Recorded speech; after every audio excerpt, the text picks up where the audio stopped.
Good afternoon. Folks are joining the webinar, and we'll get started in just a moment.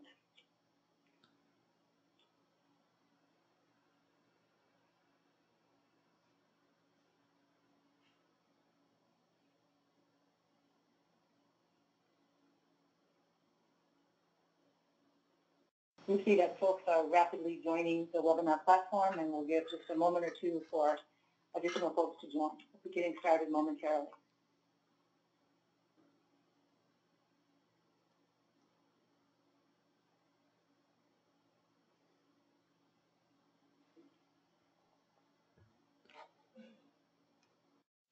Welcome to the webinar. We'll get started here in just a moment. You see that folks are joining, but we will go ahead and get underway. My name is Susan Klein of the Keystone Policy Center. Thank you for attending today's webinar on incorporating place-based approaches into restoration and conservation projects. We look forward to an engaging and interactive discussion with the panelists and with you. And we'll go over in a moment about some of the functions on this platform to do that. A quick note about Keystone Policy Center. Keystone has a 40-year history of independent convening and facilitation in environment, energy, health, and agricultural sectors. This webinar is in connection with an EPA Great Lakes Restoration Initiative grant for stakeholder engagement in the Lake Huron Basin. A few housekeeping matters. You'll see messages here that the audio portion of this is via a conference line, and the information on dialing in is in the panel. You can pass that on if friends of yours are trying to get in and might not see that information. All of the audience members' phone lines are muted, and so we are using the chat function to communicate with you, as well as the questions function in the control panel. There's a control panel that you should see on the right side of your screen, and there's a function called questions, and with that you can type in over the course of the webinar as questions occur to you or comments that you want to share with others. Please feel free to just write them up as they occur to you. We'll be monitoring that and addressing those throughout.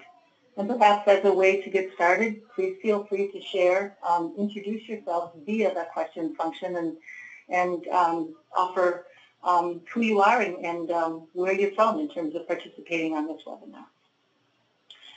We want to extend our deep thanks and gratitude to our panelists today, Sandra Clark, Brad Gurman, and Jeff Gray, each of whom brings extensive experience on this broad topic of incorporating local and place-based approaches to connect environmental conservation and restoration projects. So we look forward to hearing from them. By way of quick introductions, Sandra Clark is the director of the Michigan Historical Center at Michigan Department of Natural Resources and Environment. And Sandra is going to present on cultural landscapes, uniting natural and cultural resources. We also have Brad Garman, who is Director of Conservation and Emerging Issues at Michigan Environmental Council. And Brad will be presenting on connecting conservation to recreation and the creative economy. And following up is Jeff Gray, Superintendent of the Thunder Bay National Marine Sanctuary in Alpena, Michigan. And Brad's presentation is Protecting the Great Lakes and their Rich History through Community Engagement. And so with that, I think we can go ahead and get started, and we'll be turning to Sandra to get us underway today. Thank you, Sandra. And thank you, everyone, for joining. Thank you, and hello to everyone. It's good to be with you this afternoon. My job is to kind of look at this question from the 10,000-foot level, and as we go through the afternoon, we'll get a little more specific as we go through each of us. I've picked a term that fits with a lot of other things called cultural landscapes. It's kind of a new term. It's not, it sounds complicated. It's not too complicated. Definition simply is historic, cultural, and natural features that have meaning and value to people. It's pretty simple, pretty broad. But what makes this important, and why I think it's so important to our conversation today, is that what it's really saying is you don't have a landscape without all of these elements being part of it. The heritage, the past, the current culture, and the natural resources are all intertwined in every place that we have in this world that is a special place. And so cultural landscapes are simply a way of thinking about our special places. I think that place is one of the most important things that we have as people, as humankind, and it matters on a whole host of levels. We all have our special places. They're the places where we feel good, where we find inspiration, where we kind of know who we are. And I think people that don't have those places have a hard time finding their center. And they can be anything. For me, the Flint Hills of Kansas are one of my special places. But I kind of get the same buzz when I stand on the shores of Lake Superior. I have other friends that get it in Times Square, which does nothing for me at all.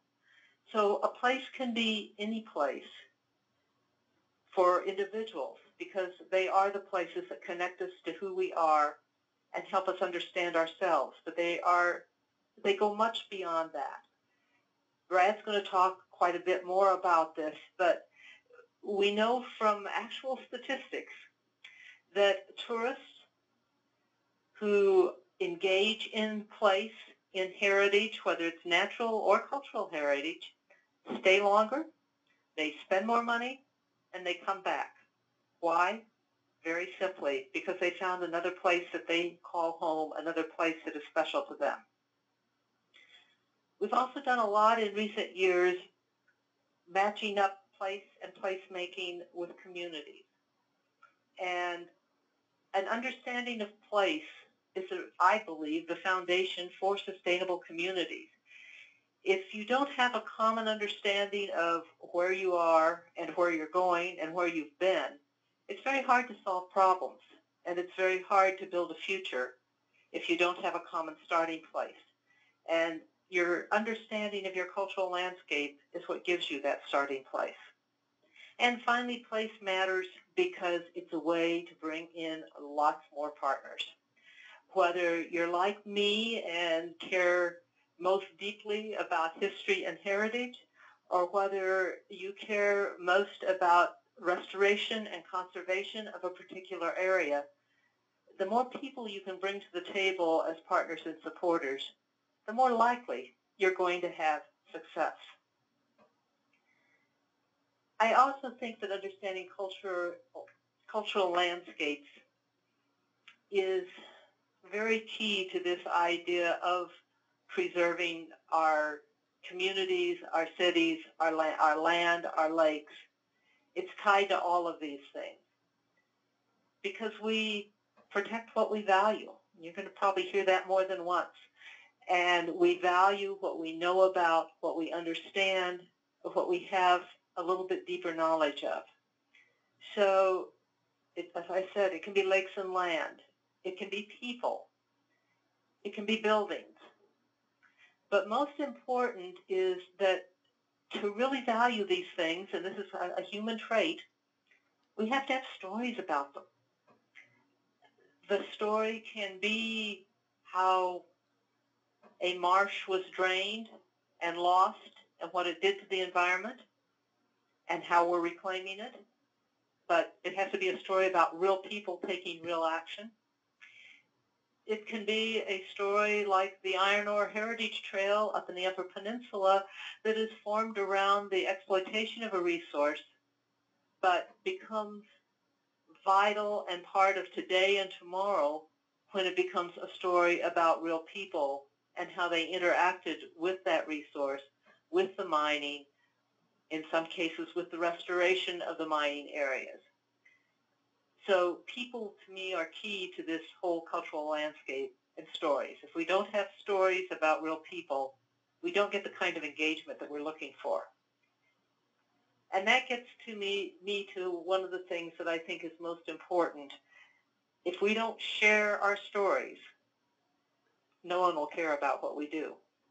And it's so easy to get wrapped up in whatever we're doing, whatever project that we're trying to accomplish, that sometimes we forget to share the stories of how we're doing it. And we do so at the peril of not having as many people engaged, not having as much support as we might. So how do you define, and I put a word in here, your authentic landscape, because that's the other thing that I think is very, very important. We've been talking about sense of place and placemaking for over a decade now. Richard Florida is probably one of the first people that got us talking about this idea that you got to have a good place if you want people to want to live there, want to work there, want to recreate there. And we define these places, and it always reminds me a little bit, my big trip when I was growing up with my parents was the visit to Disneyland. There was no Disney World. I'm very old. But we went out to California to Disneyland. And there was Walt Disney's effort to create a place. And it had a lot of the things that we say that good places should have. It had a town square. It was walkable. It was safe. It was friendly. It had a past. It was called Frontierland. It had fun things to do, rides in Adventureland. It had imagination, Fantasyland. And it had a future in Tomorrowland. But it wasn't a real place. Because what was missing were what I think are the three essential ingredients of sustainable places, of sustainable landscapes. The first is an authentic connection to the past. You can't make up the past and have it work if you're trying to talk about a cultural landscape. You can't make the decision that, gosh, I think people would really love to see a quaint French town in the middle of Michigan, and that's who we're going to be. No, you can't be that because that's not who you are, and that's not going to work to build a future on. You also have to have an authentic connection to the natural world. You have to understand where you are. You have to understand the geology. You have to understand how the water, the land, and the people all interact with each other. And again, it has to be real. We'd laugh at somebody that tried to claim to be a wonderful beach town and had no beaches. But sometimes we do try to have a forest where there is no forest, or claim a connection to the natural world that isn't there. And again, the authenticity is key to making all of this work. And you have to have complexity and depth that comes out of knowing not just one story or two stories, but really makes a place sing, makes a place interesting to many people. To define this place, whatever it may be, you have to pull in a whole lot of folks, and some of them are people that you don't always think about working with. I put a list together: business, cultural leaders, parks, environmentalists, educators, government, tourism, healthcare providers. If you're in the natural resources business today, healthcare providers can be extraordinary allies as they expound the virtues of exploring these natural places. But it is an effort that brings everybody together and takes some time to ask the basic question of who are we? And listening to everyone's ideas of who we are and beginning to get a broad view. So the place that you're restoring to hunt grouse may be very important to somebody because it was an early farmstead with a family connection. That's great. You just found somebody else that cares about what happens to the future of that place. I think these discussions, if they're done broadly and with patience, can be one of the most wonderful things that you can give to a community, to any group of people.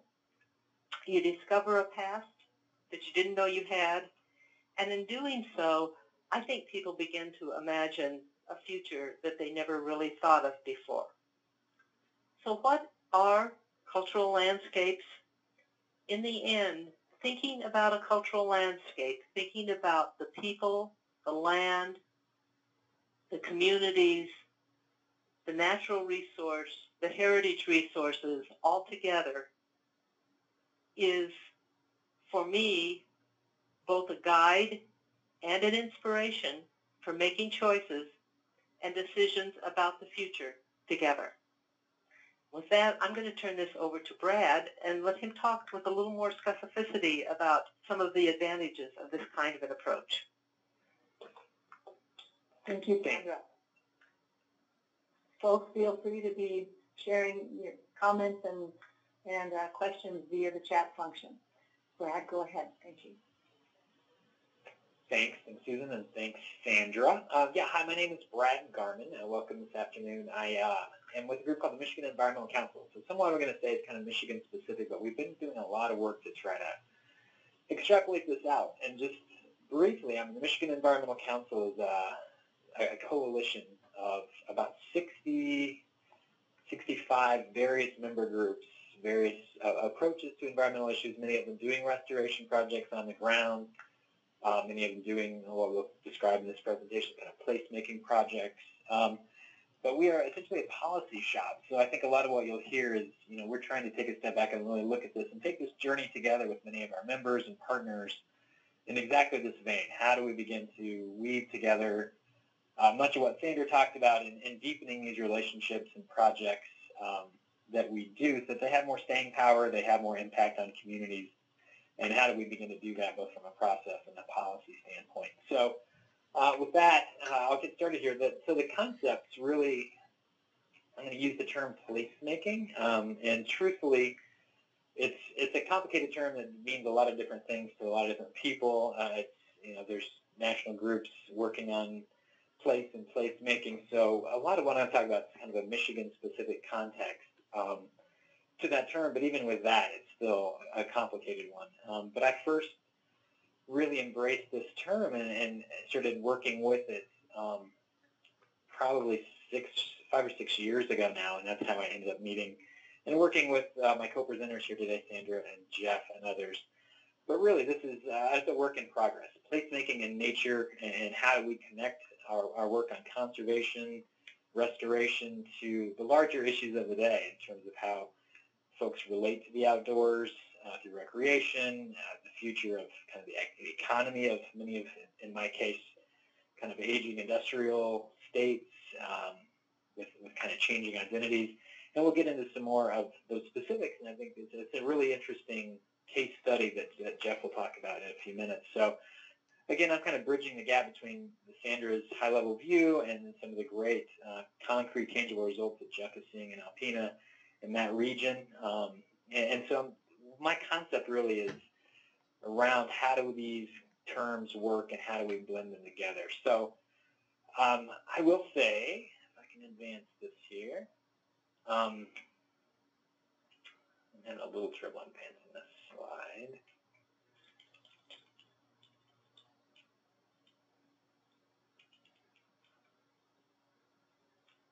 There we go. Thanks.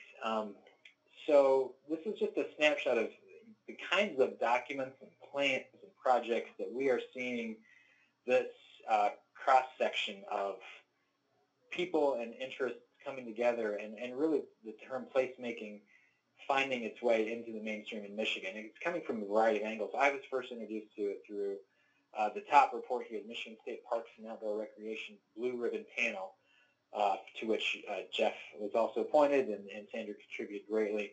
But that was the first place I really began to dive deep into this, and this is a gubernatorial thing here in Michigan around 2012 and 13.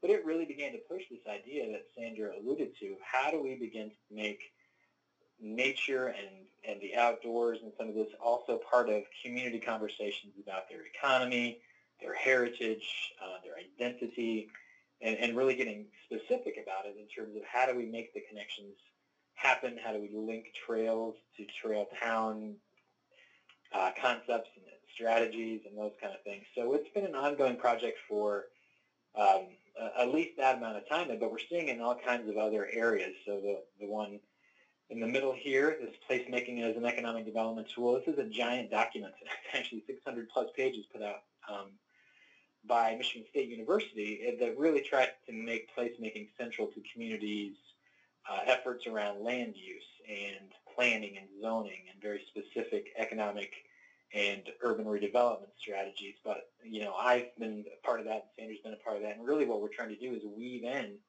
much of the stuff that we're talking about in terms of how does your natural community also factor into that? How can placemaking be based more authentically in the landscapes that you're working with? So that's an ongoing project, and it's a challenge and an interesting one. And it's hitting the ground in various local ways, such as in northern Michigan, which has got its own placemaking guidebook. And then more recently, on the far right there, Sustaining Michigan's Water Heritage. This is a really exciting new document put out by the Office of the Great Lakes here in Michigan, part of our DEQ, and again, requested by the governor. We're really looking at a strategy around water for our kind of Great Lakes identity. But a lot of it comes down to much of these same things. How do we reorient communities from seeing waterfronts as kind of the background of their communities, or even kind of their industrial waterfront, or a dumping ground, or something like that, the kind of remnants of our industrial heritage, and turning that around to becoming more of the proactive identity and defining feature in a positive way for recreation and community building and economic development. And that document does that in a lot of really interesting ways and recommends things like water trails, which was just a big announcement in Michigan this week about a big initiative around the development of water trails. And I think that's going to be a big piece of what we're doing going forward. If you can advance the slide for me, that'd be great. So with that as a background, as Sandra alluded to Richard Flora, this is one of the kind of guiding tenets that's been driving a lot of my work and the work I've been trying to do with our partners over the last 5 or 6 years. That this all comes back to that same concept that what we've been overlooking a lot of times in our nature projects and our restoration projects and our kind of focus on the natural environment and the quality of the natural environment is really the connection to people. That it underlies so much of what people are looking for in our communities, this quality of life concept. And so we've had a lot of success, I think, in linking that quality of life to economic development and making that part of communities' strategy and approach moving forward, so that we really are bringing a lot of different partners to the table, as Sandra alluded to. Next slide.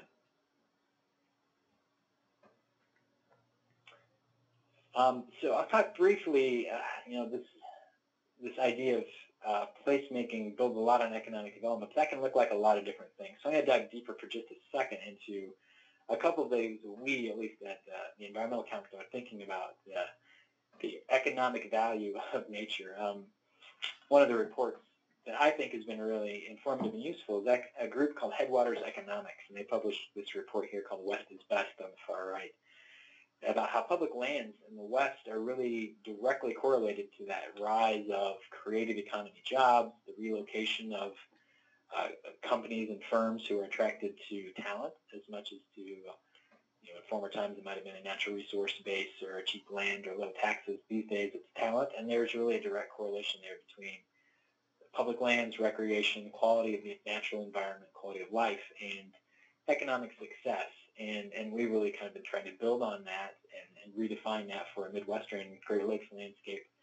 But also, as Sandra alluded to, I think a lot of this has to do with understanding the people that you're really trying to reach.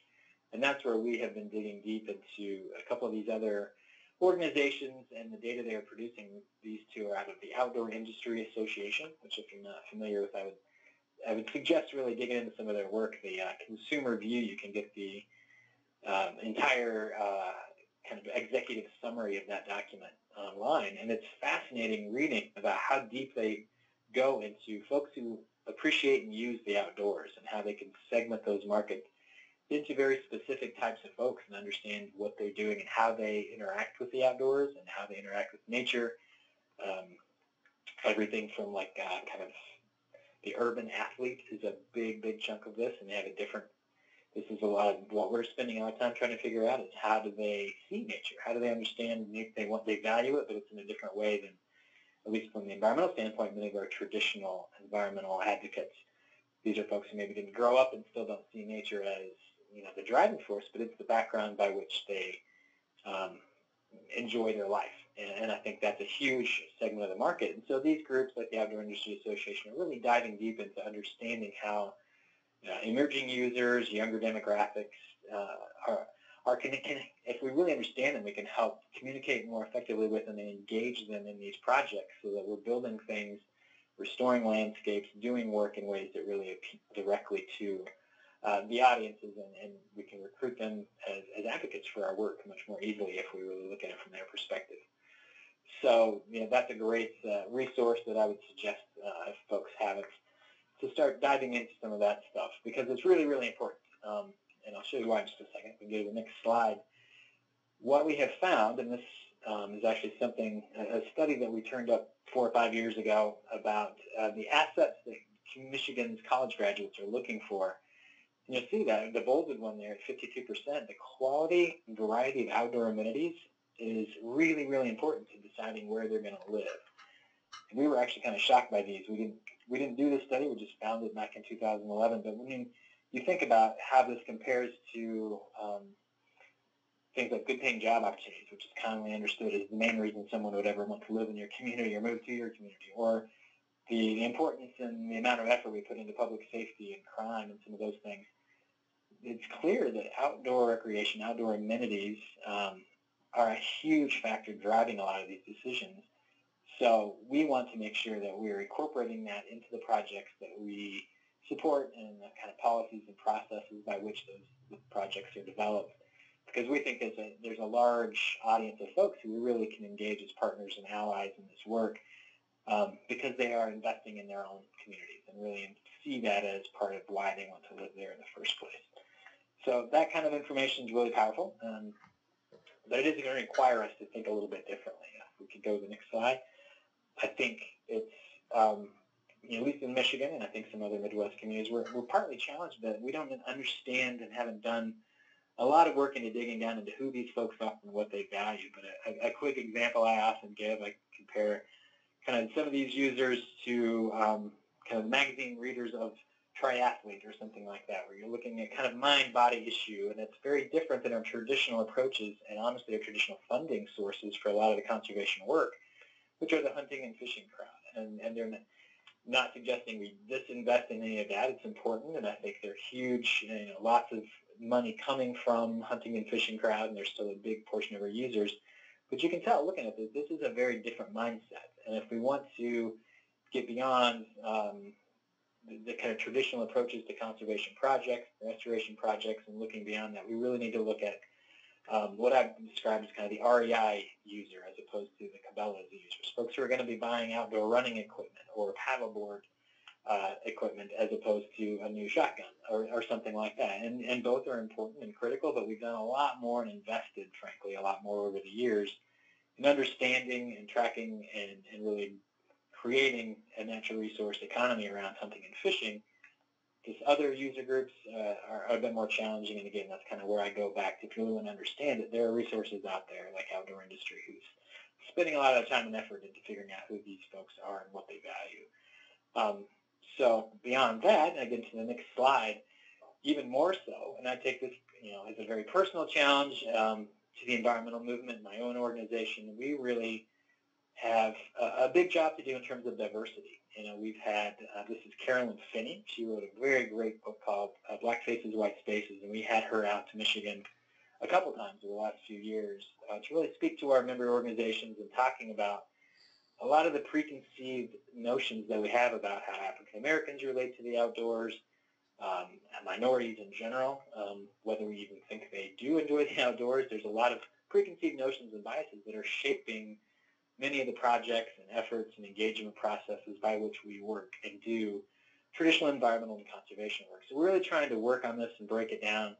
And this book is a great starting point. There's a great organization such as Outdoor Afro and others who are really breaking down these walls. And I'm still continuing to learn about more. Next 100 is something that Keystone Policy Center just mentioned to me earlier today, that a coalition of groups are really working on this. And we know it's a challenge, for our organizations who are predominantly white in the environmental community, conservation.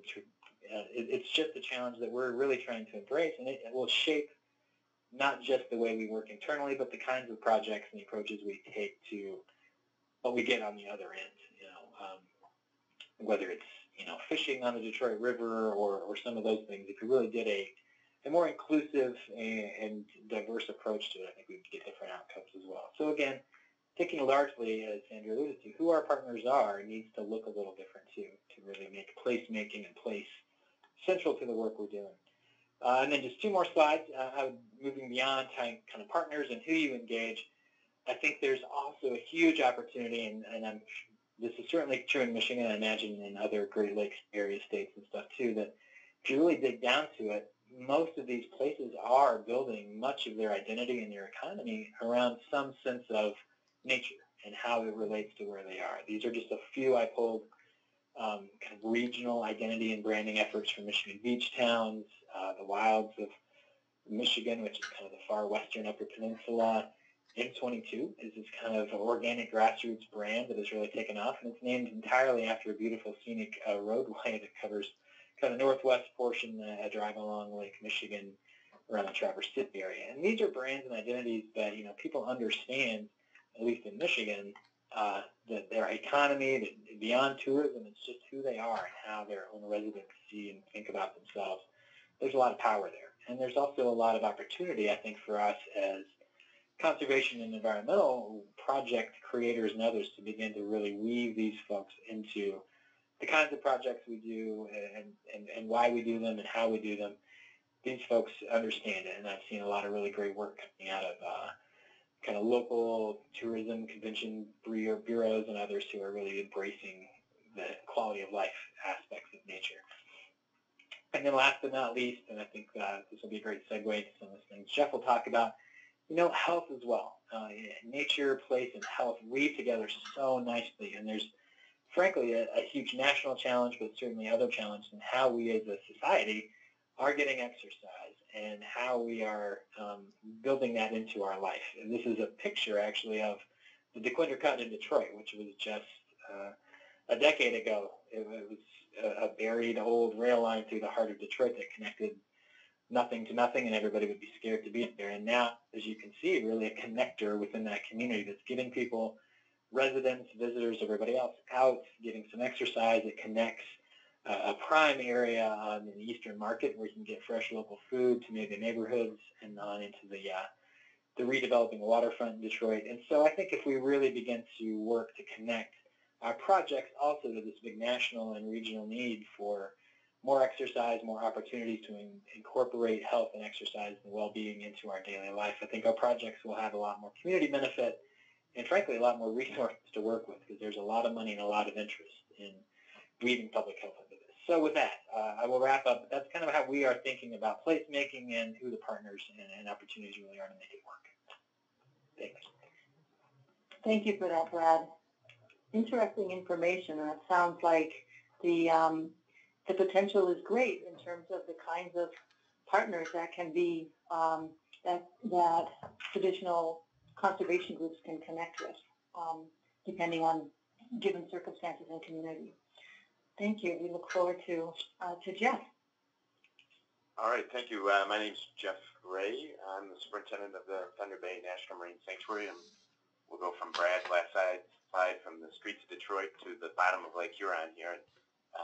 Couldn't see many more different environments, but there are really some, I think, amazing similarities, and I'd like to thank Keystone for putting this on, and Brad and Sandra for their great presentations. I have a couple pages of notes from your stuff here, but what what I want to talk about, kind of a little bit of a case study, how some of the concepts that Sandra and Brad have talked about, how they've been applied up in northeast Michigan at the Thunder Bay National Marine Sanctuary. If we could go to the next slide. I'm not sure how familiar folks are with the National Marine Sanctuary program, but just to give you a quick snapshot of it, we are, to help explain it quickly, we're the national parks of the ocean and Great Lakes, and there are about 14 marine sanctuaries scattered across the globe. Thunder Bay is the only one currently in the Great Lakes, located up in northeast Michigan, based out of Alpena, Michigan. You maybe have heard about the sanctuary program recently in the news. President Obama just expanded the Papahānaumokuākea National Marine Monuments, which is administered through our program, from 140,000 square miles to 582,000 square miles out in the northwest Hawaiian Islands. So next slide, please. So we'll focus on Thunder Bay today, and what we've been doing here. And Thunder Bay was designated to protect a collection of absolutely spectacular historic shipwrecks and other archaeological sites that are below the waves of Lake Huron. The cold fresh water of Lake Huron has had unprecedented preservation and conservation of these sites, and really have left us with some of the best preserved shipwrecks in the entire world. And they have value. That's a word we heard both Brett and Sandra use to several different groups and types of people. I'm an archaeologist. From an archaeology and historical background, these are incredible resources that can have us learn about the past. Scientists are great ways to learn about what changes underwater. But from a community standpoint and from the diving standpoint, there are also these amazing recreational opportunities that really dovetails with what Brad said. Not just for divers, but we're seeing kayakers, paddleboarders, snorkelers, more and more user groups like that accessing some of our shallow water shipwrecks. We have about 200 or so of these shipwrecks in and around the sanctuary. Next slide.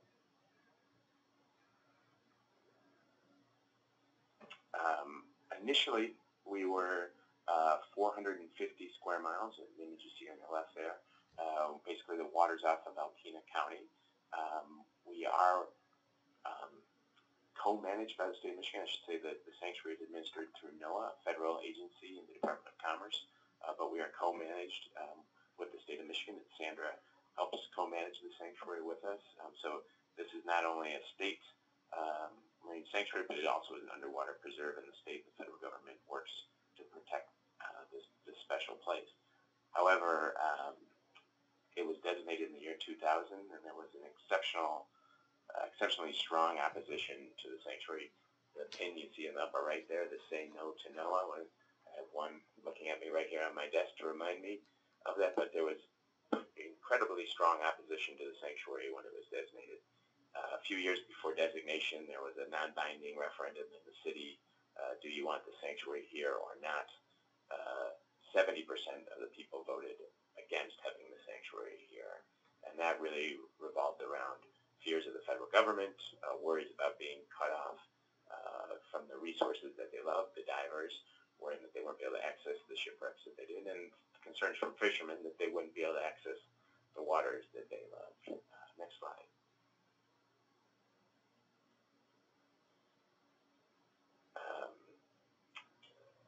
After we were designated in 2000, and after that there was a public hearing. The governor had the right to de-designate the site in 2005. It was Governor Granholm at the time, and there was a series of public meetings held about giving opinion to the governor what her decision should be. The number one, by far, recommendation that we had was that the sanctuary should expand. It should expand significantly. And today, the sanctuary is 4,300 square miles. We expanded almost 10 times. So in a 5-year period, it went from pretty extreme opposition to having the sanctuary in this community to every local government in 3 different counties, and hundreds of comments from the public, including businesses, Chamber of Commerce, lobbying the federal government and the governor to make the sanctuary expand. And I'd like to talk a little bit about that. I think it revolves exactly cultural landscape value that Sandra talked about, and also the larger quality of life value that Brad talked about, and how this was done authentically. And that's a word that I love that Sandra used, because we try to use that every day in what we do here. Next slide.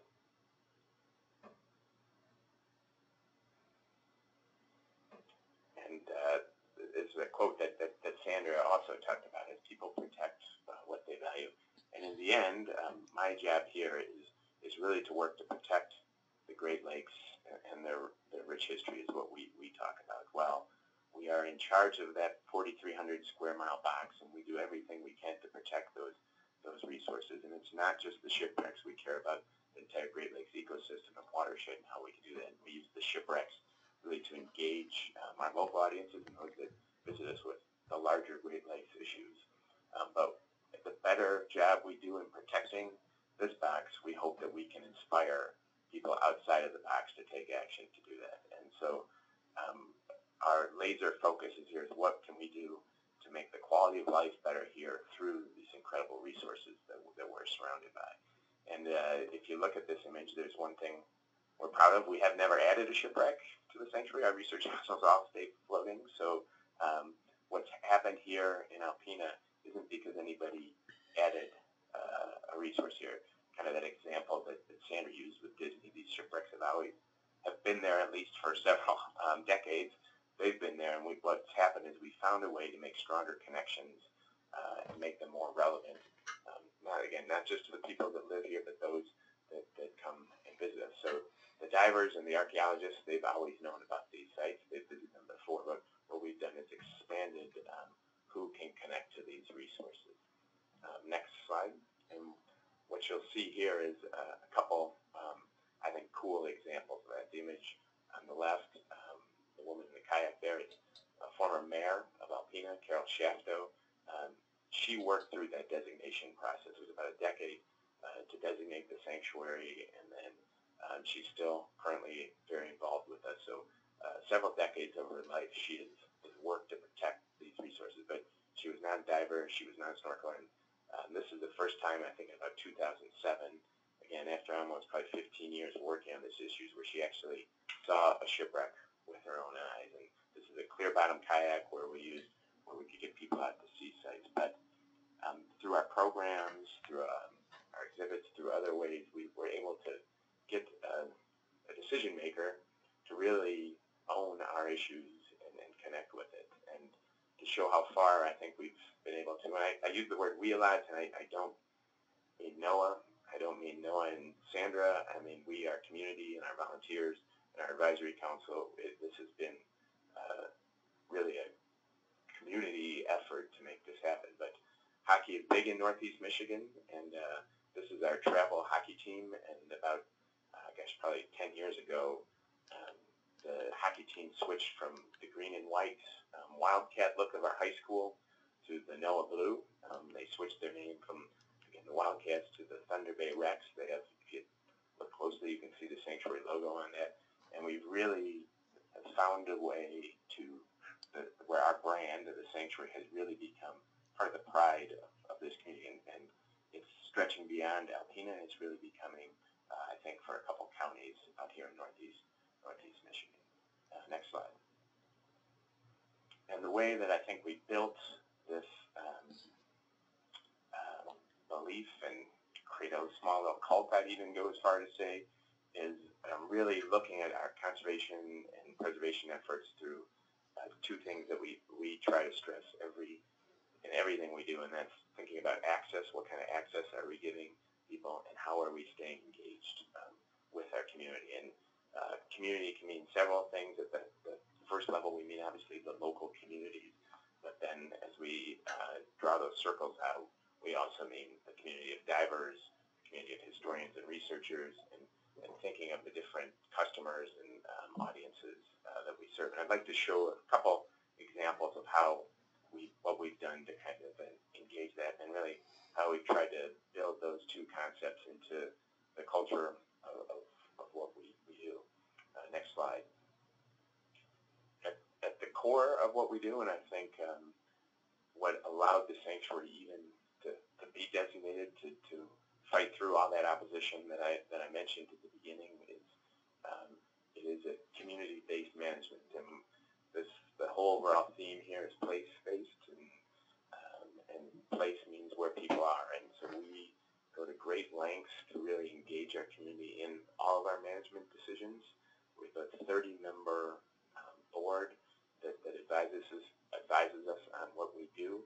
The image here is Steve Kroll. I think we try to stress on our board is that you do not have to be a supporter of ours to be on that board.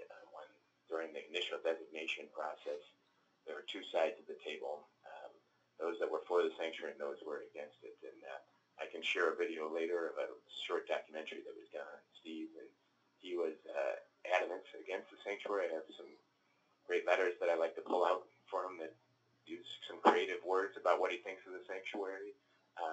But he's become one of our biggest supporters. This is Steve testifying before the U.S. House in Washington, advocating for our expansion before it happened. And so we make those that support us and those that don't support us really involved in our management decisions, from our big decisions about are we going to expand to how we develop our management plans to actually every day type decisions. We meet 12 times a year, have a pretty strong open door policy for these people. And besides giving us advice, they are the eyes and ears in the community, and they let us know if there's an issue. And our advisory council worked hard to make sure everything we do, particularly on the management side of things, the policy side of things, is that is accessible. Again, that word we used in the beginning. Our management plan is the one on the right. The one on the left is the management plan for another one of our sanctuaries, and they insisted that when we do any public documents that we really focus that it's something that a regular person can pick up and read and understand what we're doing. The last point on this slide, which I talk about a lot when I speak to other resource managers, is I think too often people in the resource protection business, and even I think it applies to folks that also run museums and other types of things, is that we have these advisory groups and we ask people to be on our board and serve us so they can give us advice. But what we don't always do is that we then get out on the boards of our various different boards in our community. And since day one here, we've really stressed that where our team is serving on Chamber of Commerce, DBA, school boards, different museums, other cultural groups. And so if we're asking all of the business community, the downtown, the city to own our problems, we also need to be willing to own theirs. And while it is an amazing amount of time that we have to give up to that sometimes I think it really has helped strengthen our connections with the community and show people that we are authentic about the work that we're trying to do, and then we really do care about the community. Next slide. I will pick it up here a little bit. And Brad used that term, quality of life, and it's what when I first started in this business a long time ago, I was about as crazy historic preservation person as you could be, passionate about protecting the past, and I still am, but I've come to learn over the last 20 years or so that really the reason for doing this is that we can make people's lives better, we can make communities' lives better by protecting this incredible history, this culture, protecting the natural resources around it. And this quote is one of I have this one on my desk here that it really reminds us what we're doing here. And this came from the Chamber of Commerce during our expansion. We had the local, regional, and statewide chamber support our expansion, which doesn't always happen, where you don't usually see you'd see chamber members supporting a lot of expansion of protected areas, but to get the full chamber to do it was a good thing. And we really try to take those concepts of how do we make quality of life better in our planning process and in our everyday activities. Next slide.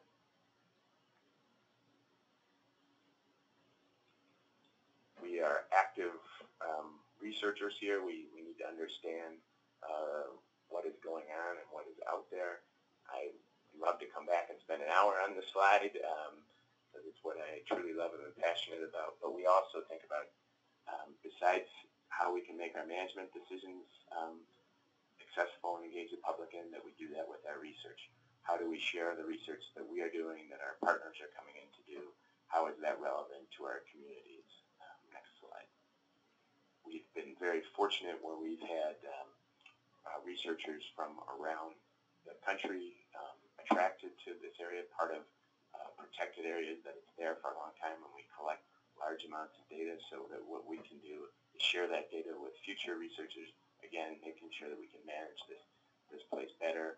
Besides the shipwrecks that we're obviously here to protect, we are working on the gamut of issues facing the Great Lakes, from water level changes, invasive species, climate change, watershed issues as well. Next slide.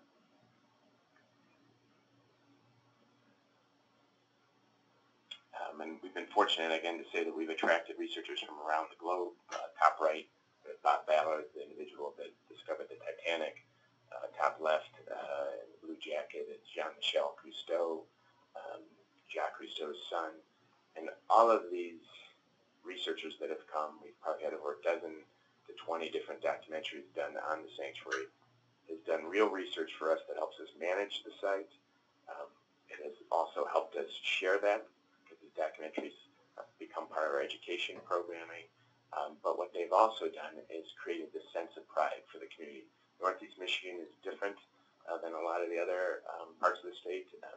We are not overrun right now with visitors. We're trying to build our economy here, but when we have someone like Bob Ballard or Jean-Michel Cousteau come, it really reminds our community again and again that this is a special place, that someone of that caliber that could be working on the Titanic is here working in Lake Huron. So there's really many components of these things. The documentaries are huge for us because they help market the area and have people that have never heard of this incredible place discover it. Next slide. Next slide. I'll skip this one here so we get caught up. And I'll send you a link to that video. It's a great one. We have found that one of the ways that we've really grown our connection with our community, have people better appreciate the value of this place, is really have been engaging and creating opportunities for students. And we have an incredible visitor center we'll talk about here in a second, but the number one thing that I'm most proud of that we do is that we get kids out into the water, into the watershed, onto the lake, and really have them discover their past. Discover their past and discover the natural resources around them. And we've developed really long-term programs we're not a field trip. We do field trips, but what we have done is develop relationships with students and really tried to infiltrate the schools and embed ourselves in the schools. So we have become part of the curriculum, and there are specific classes about the sanctuary, about the science of the sanctuary in our classes. And through that, we make connections with teachers, administrators, and parents that have helped our bigger mission. And I think those connections are some of the strongest ones that help move us from a place that nobody wanted us here to a place that everyone was okay expanding by 10 times. Next slide.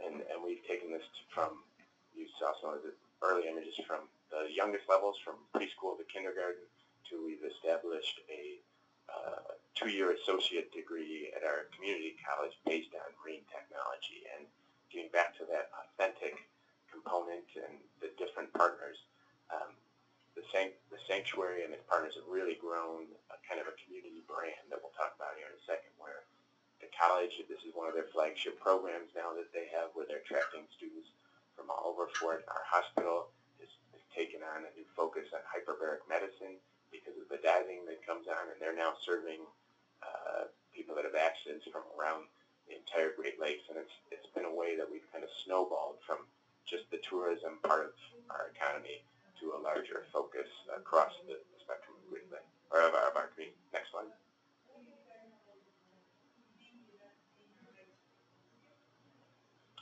Our visitor center, I mentioned that. We attract almost 100,000 visitors a year, and that has become obviously a huge part of that quality of life and economics. It's helped businesses grow around us, but it's also helped people discover this resource. And with Sandra's help in designing this exhibit, it is about the sanctuary, but our goal is that when I wish our exhibit was this full every day, but what we really focus here is that you come into this visitor center, but you're inspired to go out and explore the 3 counties and take the step in some of those sports that Brad mentioned, paddleboarding, kayaking, a glass bottom boat tour, and really this is your first step in engaging in the sanctuary. Next slide.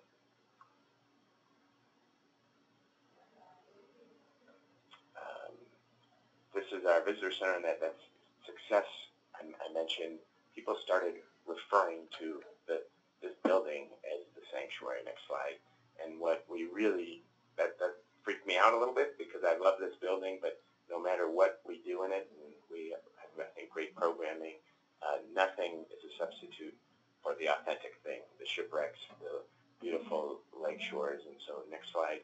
What we did is over the last several years, we've been focusing on something Brad talks quite a bit about, trails, and how do we really connect our whole region together. And we have a program right now that we're developing that is really looking at primarily on our main 3 counties, but that we see stretching for this whole part of Lake Huron here, where people may come to the sanctuary for our exhibits or come to do the glass bottom boat.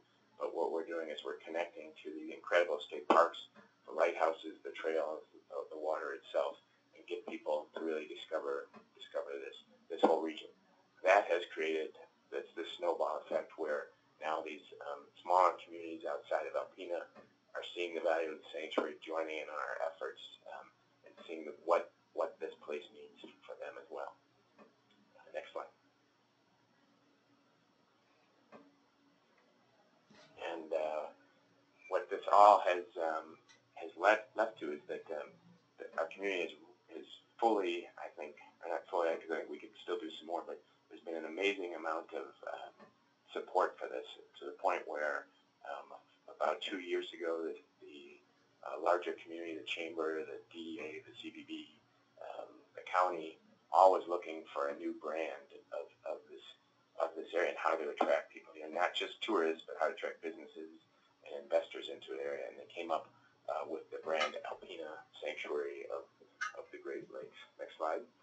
And it's really become embedded in what we're doing, and it's showing what the quality of life is like here. It's a little quieter, slower than the west side of our state, but it's really special. And what it focuses on is protection of natural and cultural resources, science, learning opportunities, and how that can embed. And the few examples that I've used already, you can see how what the hospital is doing fits the brand, what the college is doing fits the brand, what the recreational world is doing fits the brand, what the schools is doing fits the brand. And that incredible chart that Brad showed about the ranking of decisions of why you make a place to live, and this brand hits on that we have educate. The top one, or one of the top ones, there was education, that we're helping enhance that. The recreation, we're helping enhance that. Medical was up there as well. We can do that. Brad, I thought the most interesting one was family, was dead last, closest to family. But next slide.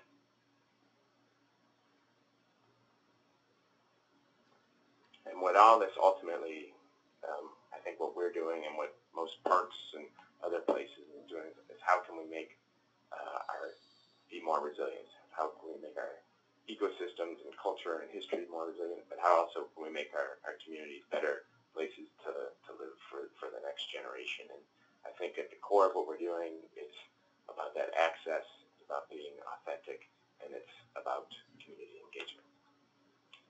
That is my presentation.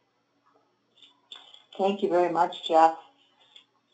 We have time to open up for Q&A and encourage audience members to type your questions in the question panel, and we can address them then verbally.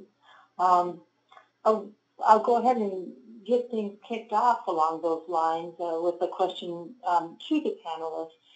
I think Jeff covered it quite a bit, and it seems for all of you, you're kind of talking about perhaps a unique and perhaps for some folks, kind of an unfamiliar approach, and really the broadness and the diversity of new and different partners that this placemaking approach kind of entails. And I wonder if Sandra or Brad, if you could also speak to kind of how you've balanced, as you've worked with different partners and stakeholders, how you balanced expectations or managed expectations and perceived barriers, perhaps, that some of your partners have had as you've been working on some of these placemaking projects. This is Sandra, and I think one of the things that has pleased and surprised me is if you can get folks to invite more people to the table. Once they sit down and talk to each other, you don't have to sell it anymore.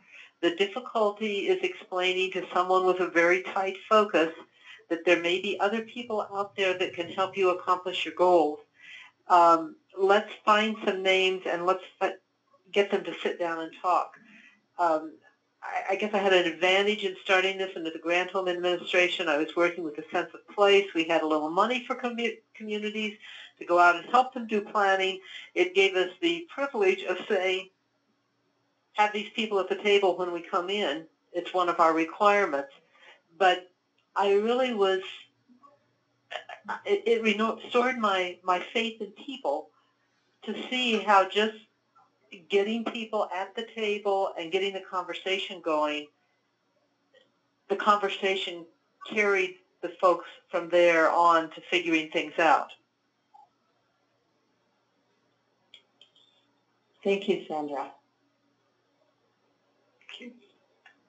Yeah, this is Brad, and I mean, I don't have a ton of direct experience, unfortunately, with this. We are a policy organization, but I've watched folks do it, and I will say, you know, to broaden the number of participants in any initiative and really get the benefits of that diversity, it certainly is more work. I mean, I think there's just no really way around that, but I think the rewards make it worthwhile.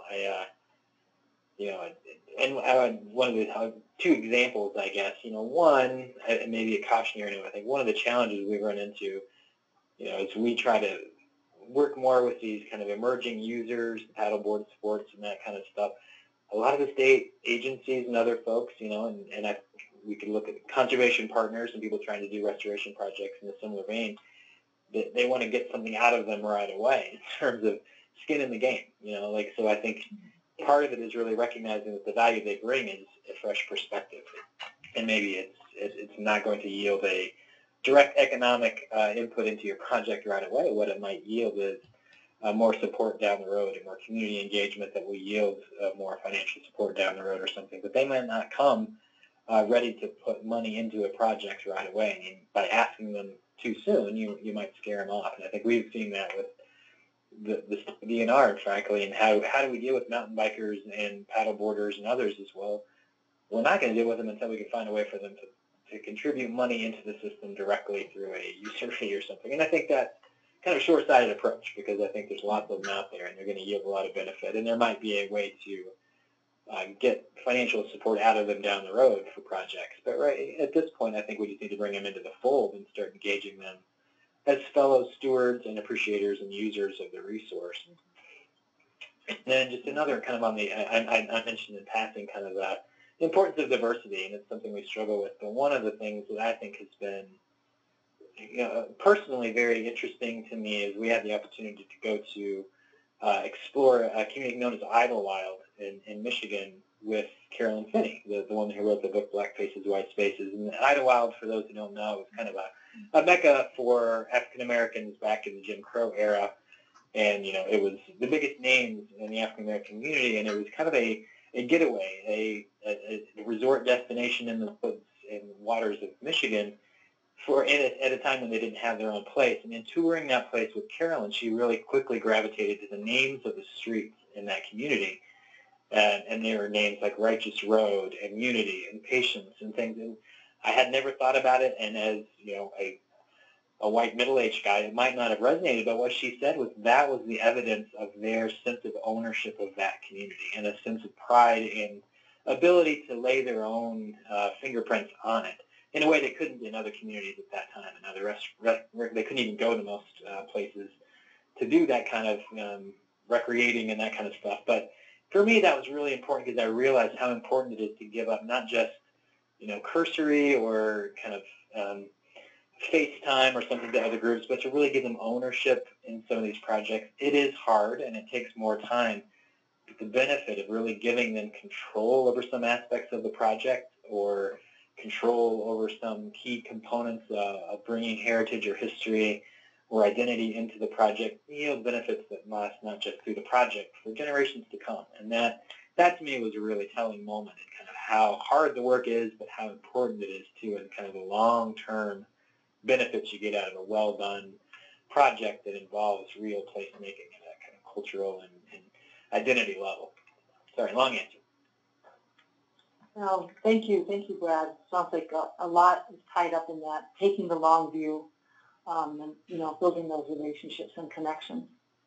And we have a question typed in from Fred Cowles, pointing out that for many folks on the webinar, probably the concept of placemaking is not brand new. And as you see, and folks are reading, he's wondering about kind of how that is resonating or manifesting in terms of working with local governments and leadership and government boards, etc. I think it's all over the board. I have run into people who, one particular one that struck me, his community, they'd done a survey of the community and what do you most want for the community, and the answer was, we want a hiking and bicycle trail. And he couldn't understand. Where did they need to go that they needed a trail? I mean, it was a totally foreign concept. I've also, Brad had the Michigan beach towns. One of the things that I did from this was a long time ago now. I worked in the travel industry for a little while, so I had a relationship of trust with the Convention and Visitor Bureaus there. And we got a grant, money helps, to come in with our historic preservation folks and talk not about the beaches, but about their heritage. And I probably spent a year saying, just be patient, you'll get it, to both groups, and trying to bridge them. I think one of the proudest moments, this was years ago, by the way. This was, I don't know if it was a decade ago, but it was a long time ago in my life. But one of my proudest moments was the announcement I got about 2 months ago that they had received their designation as whatever MDOT is now calling their scenic heritage trails. And it had taken years, but they got it. They didn't get it right away, but over time they got it, and they saw the difference that it could make. They actually changed their marketing.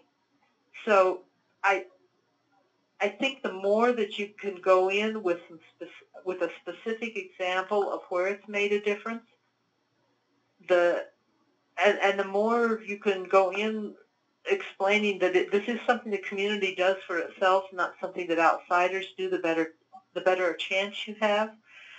But it is, you find it strong in surprising places, and you find it weak in surprising places. I have a good example, or maybe a bad example. I think our community here is starting to get, a lot of, there's some businesses that still maybe struggle with it, but we, a few years ago when we came up with the brand, again, brand is not a marketing thing. A brand is what you want to be and how you're going to earn that brand and become it. And one of the ways we saw to earn that Sanctuary of the Great Lakes brand was develop a downtown plaza adjacent to kind of some of the core buildings. And we had a design, incredible project. It will get done one day, but the biggest obstacle was that we had to give up 30 parking spots to do it. And this is not Chicago here. There's my mind, plenty of parking here, but people could not see past the parking. And then when you really evaluated it, wasn't that many people. There's as many that were for it, but it was just that kind of lack to take that step and go out of it and take that risk and go after it.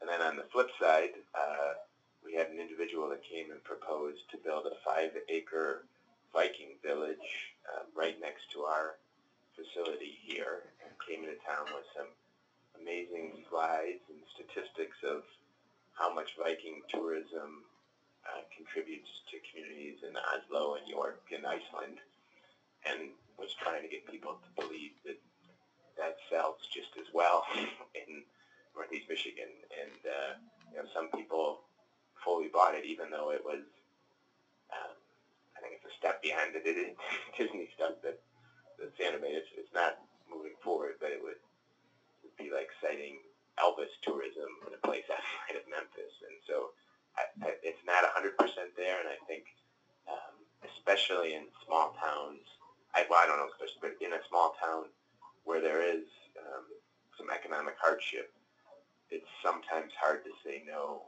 to a project, to any project, because there's a desperate need for jobs and some development. And I think we're starting to see that, and place could be more important, and being authentic could be more important than one new building. And so I think it's evolving. The long answer, short answer.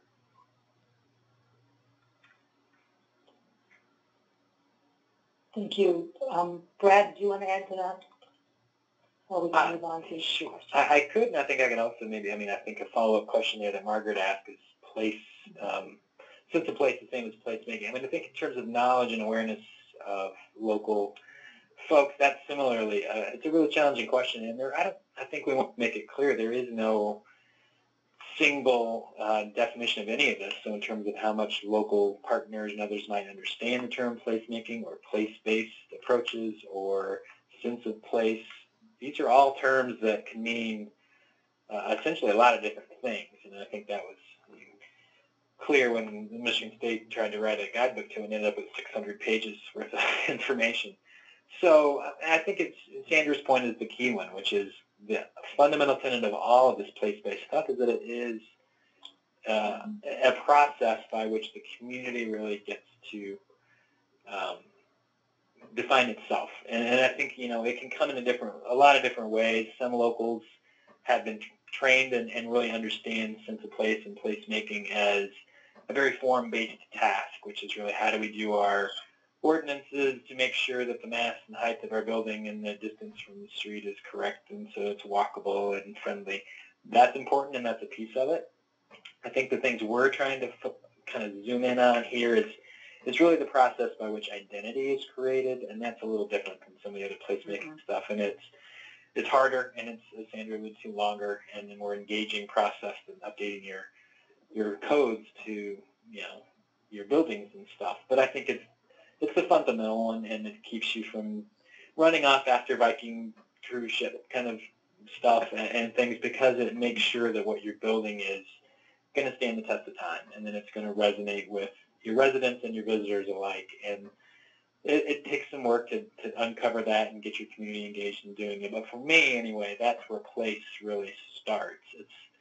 It's helpful to be walkable, and it's helpful to actually, as Jeff alluded to, take back some parking so that people can get out of their cars and do more things without having to get in and out of cars, and that's actually part of a lot of placemaking. But it's going to be different, and it's going to be specific to your community. The first thing is really making sure that you get that identity piece right, and that it's authentic, and that it starts with people and partners that really understand what you're going for. So, yeah, I agree. It's all over the place, all over Michigan, and we're partly challenged by the number of definitions and things that are out there for what placemaking and sense of place really mean. Yeah, I think we are not in our group is not terribly architectural when we say placemaking, and I think sometimes it becomes too architectural and not enough focused on the intangibles of place. I have a really good comment here, I think, about we can build great trails and not do anything for the ecology.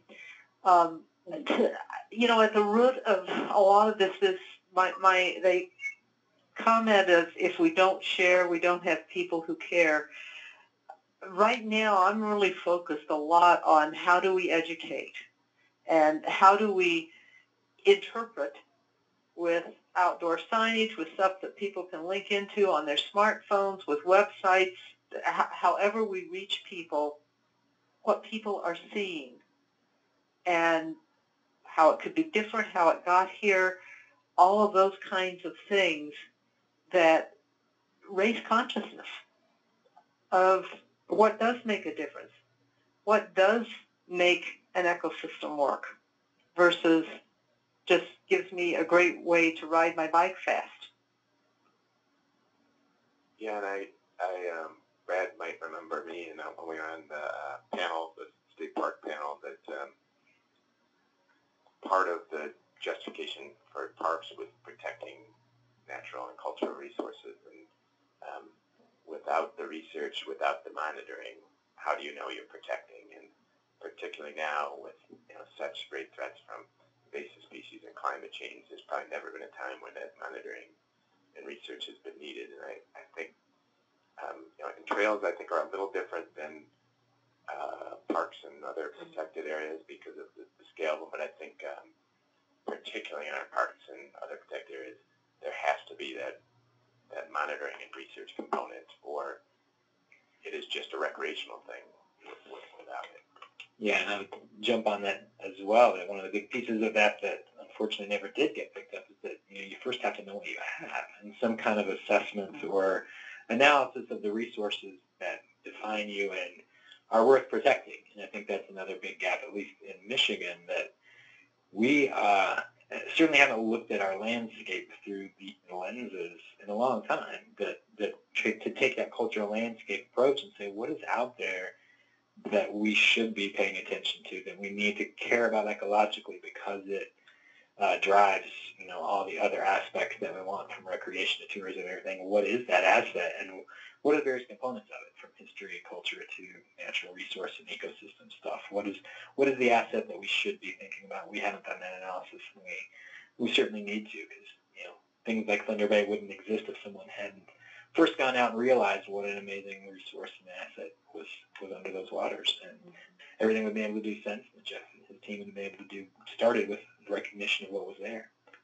And I think if we go back to Sandra's, one of her earlier slides, is about how this allows conversations to happen. So I think if we take a controversial issue like climate change, Thunder Bay was designated because of the shipwrecks and the history there, but the conversations in this community, education in this community about climate-related issues are happening because we're here for that history. And so a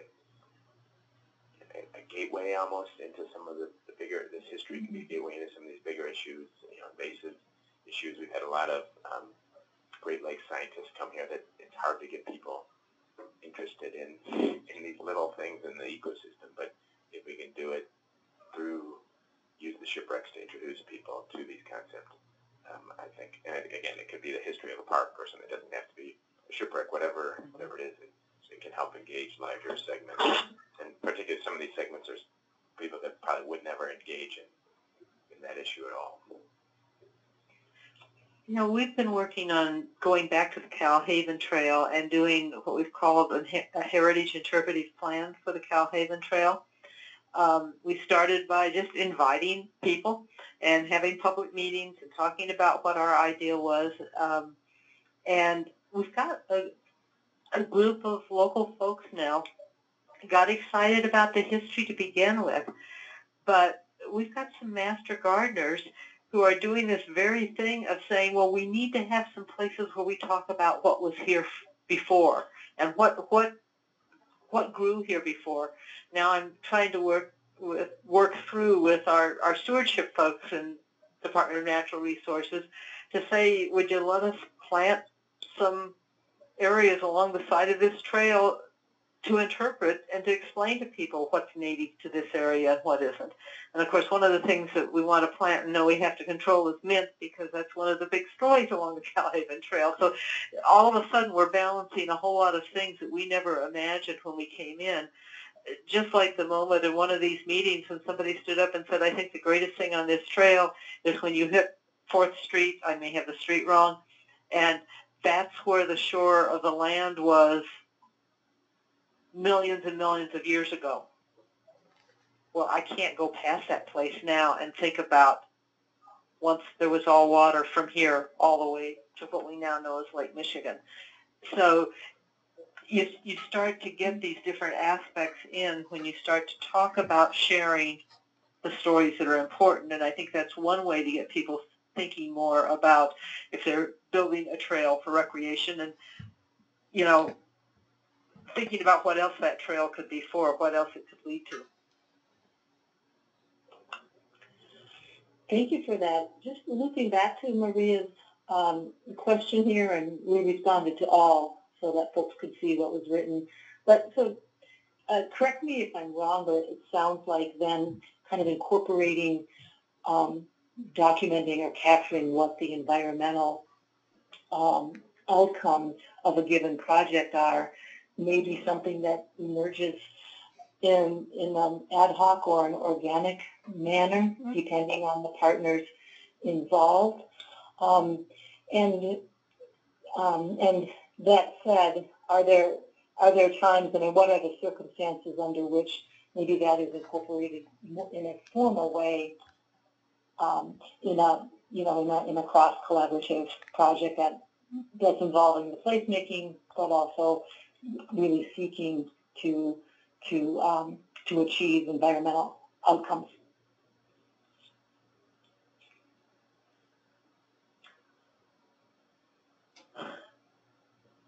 It's an interesting question. I also happen to work in the world of when you spend federal money, you have to think about these things. Unfortunately, we don't have anything that compels us to do that, except in how we write our recreation plans, our zoning. Again, that's very local. But we're starting to get people to think about maybe recreational plans need to include some thoughts about heritage, natural and cultural heritage. And that's one way that you kind of begin to build a framework that says anytime you're doing something, you need to think about this. And I think I see it, again, evolving. I think it took Jeff or Sandra at a meeting before, maybe Brad confirmed this, but someone with a history or a GASI background in these meetings to bring that topic up. But in some of the planning meetings that I'm in, both local and regional, that it's other people bring it up now. It's the natural people get it, so it doesn't have to be the exception anymore. It's kind of becoming part of standard business. Yeah, and some of that is saying we do have, if we care about these things, we have to show up. Within state government, sometimes I sit through meetings that I wonder why I'm there, but then I remind myself I'm there for my opportunity to say, hey, there's something else you should be thinking about. Great. Well, we are, and Maria's provided some additional thoughts along those lines as well, which we've shared with everyone. We are starting to approach the bottom of the hour here, and wanted to, I think that we've, at the moment, no outstanding questions, so good time to kind of segue into closing this really informative webinar out. And so we want to invite the panelists to either, something I know I mentioned to you earlier on, share perhaps an aha moment that you have experienced in your work along these lines, or share a closing comment with the audience. But I'll leave it up to you. Who'd like to jump in first on that? I guess I could. When I was listening to Sandra, use the word authentic and talk about it. And I think sometimes we apply that to the things and stuff we do.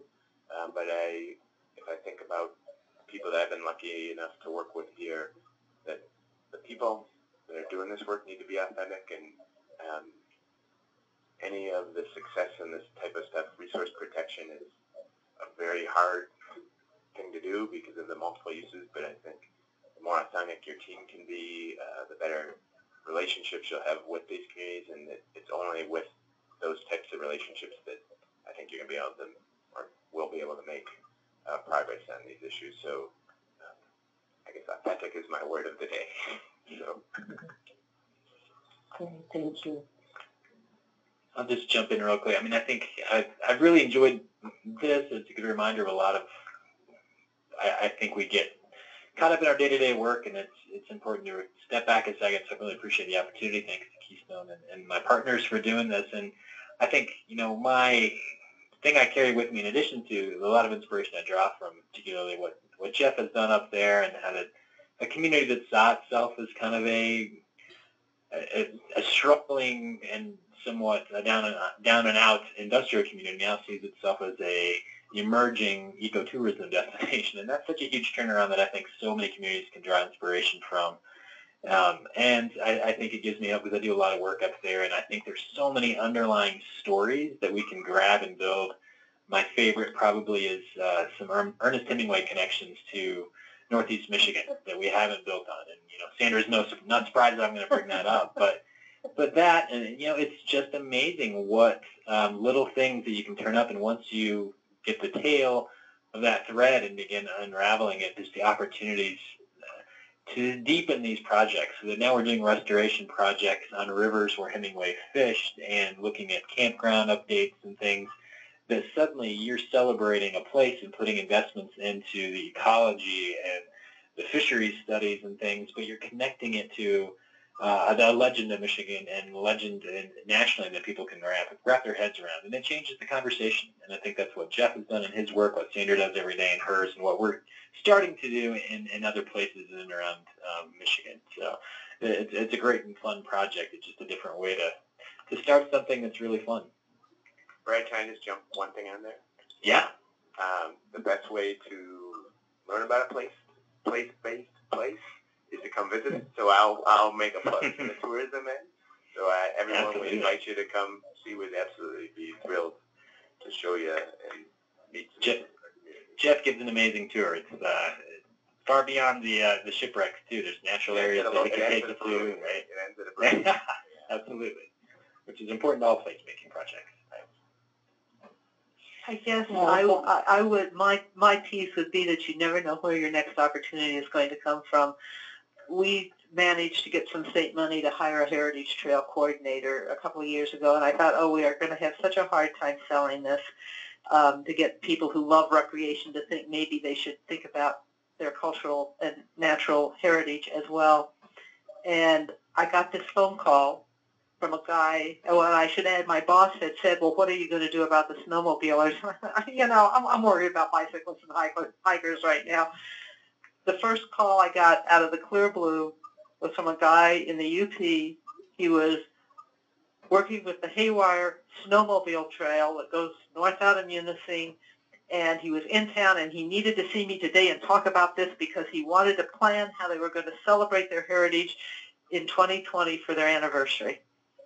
So, and he's one of our wonderful partners now. So you never know. And just the opportunities are out there for us to take, to be open to. There are lots of people who see the world the same way that we do. Great, fantastic sharing from the panelists on these ways to collaborate and build on interests for that benefit the natural and the cultural world. So we really appreciate you, Brad, Jeff, and Sandra, joining us today and sharing your experience and perspectives. As well, we appreciate audience members for joining this webinar. As mentioned earlier, it is being recorded, and we will archive that and make the link available via the same routes that we announced the webinar, so that folks can see that at a later time. So with that, once again, thank you, and enjoy the remainder of August, everybody. Thanks again.